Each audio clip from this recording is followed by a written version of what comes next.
Even when you feel low, you can still go. Even when you feel slow, you can still. Hello guys, magandang araw. Naghahanap ka ba ng mga murang stocks dito sa Philippine Stock Exchange o yung tinatawag na penny stocks na ang presyo ay uptrend na ngayong 2024? Kung oo, ay tamang-tama ang panood mo sa video ito dahil ang ating for today's video ay yan ang ibabahagi ko sa inyo sa araw na ito. So, para makita natin yan, ay pupunta lang tayo kay Google. Dito kay Google, itatype mo lang yung WSJ. Yan, WSJ. So, click mo lang yan. So, ito. Itong WSJ.com, i-click mo lang yan.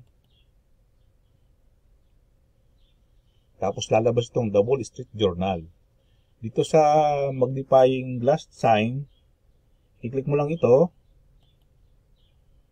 Tapos dito sa enter mo lang yung stock code na EPL. Ito yung nakita kong pinakamurang presyo. Nabagsak presyo siya pero may potential na siyang tumaas. Ito yung Apollo Global Capital Inc. Philippines. I-click mo lang yan. Click. Okay, lalabas na yung kanyang trading history. So, pag lumabas itong trading history, para magkaroon kang ng idea kung magkano ang dating presyo nito, i-click mo itong advanced charting. Advanced charting, click mo lang yan, advanced charting. So, lalabas ito ngayon. So, pag lumabas na ito ngayon, ayan, makikita mo na yan. So, naka-downtrend siya. Pero, para makita mo yung totoong trading niyan, i-click mo itong 10 years. 10 years to 10 years. 10 years, ayan. Yung dating presyo niya nung nakaraang 10 years, kasi ito yan ay 2024, ang dating presyo niya ay 0.012. Diba? So, yan yung pinaka-bottom price niya. So, tapos habang tumatagal, tumaas siya ng tumaas, dumating sa dito sa pinaka-highest price niya, yung 0.19. 0.19. Kaya ako nakabili ka ng panahon yun dito, tapos na-ibenta mo siya dito, ay ang laki ng kinita mo niya. Okay? Kaya lang, dahil nung magkaroon nga ng pandemic, dapat nakapagbenta ka na, bumagsak na siya. So at least kumita ka na, di ba? Kung naibenta mo yung dati mong nabiling stocks na mura, so malaki ng kinita mo. Ngayon, bumagsak na siya ngayon, 2024, kung mapapansin niyo yung aking pesa sa computer ay March 12 ngayon, ang presyo niya ngayon ay 0.011. So bumalik na siya doon sa bottom price niya, na dati ay 0.012 lang. Mas mababa pa ng 1 points. Okay? So, para makita mo yung malapitan niyan, i-click mo tong 3 years. 3 years. Ayan. So, ito yung kanyang presyo ng last 3 years. 0.22. 0.22. Ayan, tumaas pa pala siya. Tapos, bumagsak siya. Ayan. Tapos, para makita mo yung malapitan, i-click mo tong 5 days. Para makita natin yung kanyang pinaka-actual na trading charts. Yung last bottom price niya ay 0.010. Ayan, ayan. So, ibig sabihin, nag-a-attend na siyang tumaas dito. Ayan, nag-0.012 na siya. Tapos, balik sa 0.11. So, ayan. So, ibig sabihin, malaki na ang potential niyang tumaas. Diba? Kaya mas maganda ay makabili ka na rin dyan. Para at least sigurado ang posibilidad na tataas na yan later on. Anytime, kapag maraming pumasok ng investor dyan, tataas na yan at I'm sure malaki rin ang iyong kikitain. Okay, yan yung unang stocks. Doon tayo sa pangalawang stocks. Balik tayo dito sa search engine. I-type mo yung all day. Ito, maganda rin to All day, yan. All day smart INC Philippines. Click mo lang yan. Tingnan natin yung presyo nito. Ito yung pangalawa. So, ang presyo niya ay 0.15. 0.15. So, gaya ng dati, click mo lang yung advanced charting. Advanced charting. So, click mo yung 10 years. 10 years. So, makita mo, ang dating presyo niya ay 0.61 dito.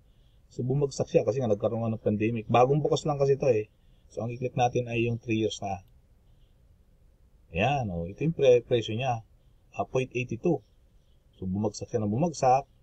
Last 3 years. So, ang presyo niya ngayon ay 0.15. 0.154. So, kaya ibig sabihin, nasa bottom price yan. Ngayon, kung titingnan natin yung kanyang 5 days, so, ang pinaka-bottom price niya ay yan, 0.154 nga, centavos yan centavos. Kaya mas malalim pa pala, 0.153. Kaya ibig sabihin, yun yung posibilidad na bottom price niya. Kasi dito, mapapansin nyo, nag-a-attempt pa siyang tumaas, naging 0.159 na siya. So, bumalik ulit dito. So, anytime ay malaki ang potensyal niya na tumaas na rin yan kasi nasa bottom price na siya. Kasi bumabangon ng ekonomiya ngayong 2024. Okay, yan yung pangalawang stock price natin, yung all-day mart. Yung pangatlo, balik tayo dito sa search engine. Yung pangatlo ay itong PHA. Maganda rin to, PHA.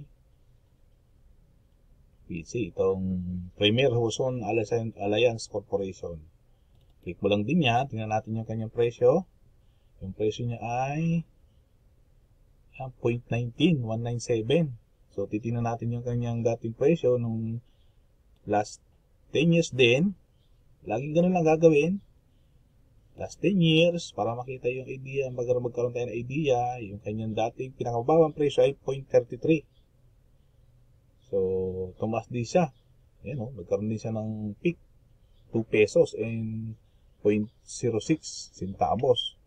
Tapos, nagkanong panahon ng pandemic, bumagsak din siya. At ngayon ay nasa 0.197 siya. So, ibig sabihin, nasa bottom price din siya. So, tingnan natin yung kanyang 3 years na galaw. Ito, click mo lang to. Ayun, nasa 2 pesos and 27 centavos. Bumagsak nga siya, bumagsak. So, kung mapansin nyo, nasa flatline na siya dito sa bandang 2024 at mayroon na siyang, kung titignan mo yung kanyang 3 months na galaw, ayan from bottom price na 0.16, 161, nag-a-attempt pa siyang tumaas. Ayan, di ba? Makikita nyo naman yung graph niya. So, yung attempt niya huling pinakamataas na taas ay 0.22. Tapos, na-downtrend siya ng kaunti. Pero, magkakaroon niya dyan ng stopper at sigurado, tataas na yan. Okay, yan yung pangatlo na magandang stocks na bilhin. Tayo sa pang-apat, itong green. Maganda rin to. Green. Type mo lang yung Greenery Holdings, Philippines. Okay. So, lalabas itong chart na. Ang presyo niya, mayroon siyang pagtaas na ngayon. Makikita nyo naman, din sa 5 days, naka-uptrend talaga siya. So, titinan din natin yung kanyang 10 years. Para sigurado. 10 years. Click mo lang itong 10 years. 10 years.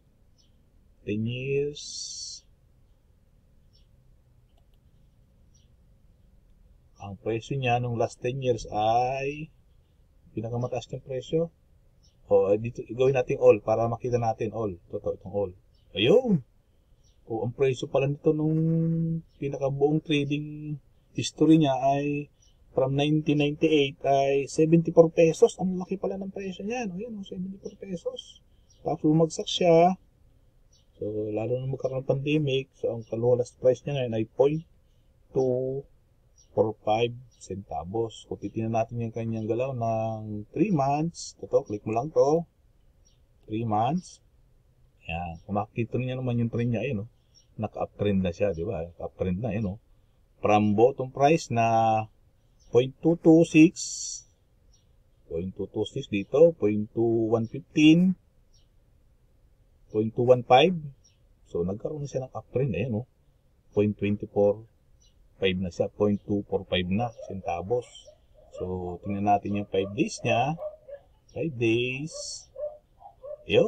So, yung pinaka-bottom price niya, 0.220. So, tumataas na siya, yung price niya ngayon ay, ngayong March 12 ay 0.245.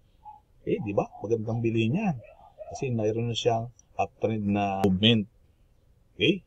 Yung green, yun yung pang-apat natin. At itong panghuli, gusto kong pakita sa inyo, itong type mo lang itong home. Tingnan natin itong home kay Mr. Manny Villar ito. Itong All Home Corporation. All Home Corporation. Ayan, ito yung presyo niya. All Home Corporation. So, gaya ng dati, click mo pa rin itong advanced charting. Tingnan natin yung kanyang dating presyo. Ito ay bago lang. So, ang i-click natin ay itong 5 years. Bago lang yan eh. So, last 3 years pa lang yan. Ayan. Yung last price niya noong 2019 ay 11 pesos and 48 centavos. Ayan, mapapansin niyo yung graph niya. Ayan. So, since nga nagkaroon ng pandemic, diba, yung 2020 dito nagkaroon ng pandemic, 2020 ayan, bumagsak siya. So, nag-attempt pa rin siyang tumaas. Tapos, tuluyan siyang bumagsak dito sa 2022, naging 1.53. At ngayon ay naging 1.11 na lang siya. 1.04 na lang siya. Ayan, ngayong 2024. So, ibig sabihin, nasa bottom price na yan. Kaya malaki na ang potential niya na tumaas din. So, tingnan natin sa malapitan. Dito sa 3 months. 3 months. So, tingnan natin yung kanyang bottom price. 1.012. So, ngayon talagang 1.04 siya. Pero pa bang mas malalim? Tingnan natin yung 5 days. 5 days niya, 1.04 lang talaga. Ang pinakamalalim niya. Yun yung pinaka-bottom price niya. So, meron pa mag-iba. Tingnan natin. 1.06. So, talagang 1.04 yung kanyang pinaka-bottom price. So, ngayon, kung titignan mo yung kanyang 5 days trading, so, from 1.04, nag-attempt na rin siyang tumaas. Ayun, nagwa 1.08 na siya. 1.04, bumalik siya 1.04 ngayon. Ngayong March 12. So, ibig sabihin, malaki na rin ang kanyang potential na tumaas. So, yan guys, ang mga murang stocks na nakita ko dito sa Philippine Stock Exchange. Kaya kung meron kayong puhunan o gusto nyo mag-invest dito sa Philippine Stock Exchange, ay bahala na kayong pumili ng mga murang presyo na penny stocks na ipinakita ko sa inyo. Kung nagustuhan po ninyo guys ang video nito, ay yung paki-like naman at paki-share na rin sa iba. At paki-subscribe na rin sa aming YouTube channel para magawa pa ako ng mga video tutorial kagaya nito na magagamit natin sa ating pang-araw-araw o mapapakinabangan natin. Yun lamang po at maraming salamat sa inyong panonood. Even when you feel low, you can still go. Even when you feel slow, you can still go. Even when there's no hope, you can still go. I never answer to no, man, I still go. Go, go, go, go, go, go, go, go, go, go, go, go, yo, go, go, go. Hustle hard, hustle every single day.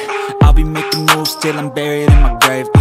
To the system, I don't wanna be a slave. I've been doing shit my way, or the highway. And in the driveway is a nice range, 'cause I grind through the climb.